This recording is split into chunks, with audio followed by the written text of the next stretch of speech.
Hey guys, we are almost done.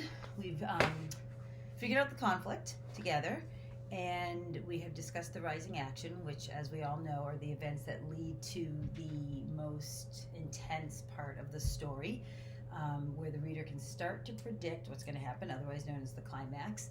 And so I'm going to ask you to make some predictions at the end of this section. This is a very short section that I'm going to read, and then I promise the last part is the longest part that I'll read, and because I don't want to keep stopping at the end of a story. It'll just ruin it.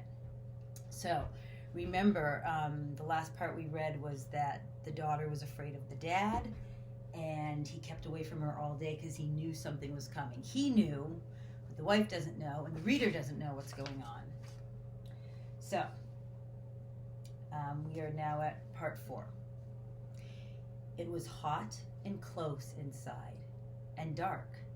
We'd all been asleep for some while when something woke me up. He wasn't there beside me. I heard a little stir in the passage when I listened, so I got up because I could bear it no longer. I went out into the passage, and it was light there, hard sunlight coming in from the door, and I saw him standing just outside in the tall grass by the entrance.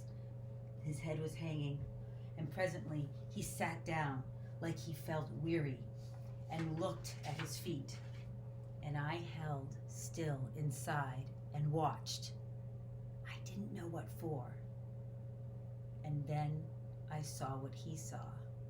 I saw the changing. Okay, that was super short, but you're going to do stop and notice number 4.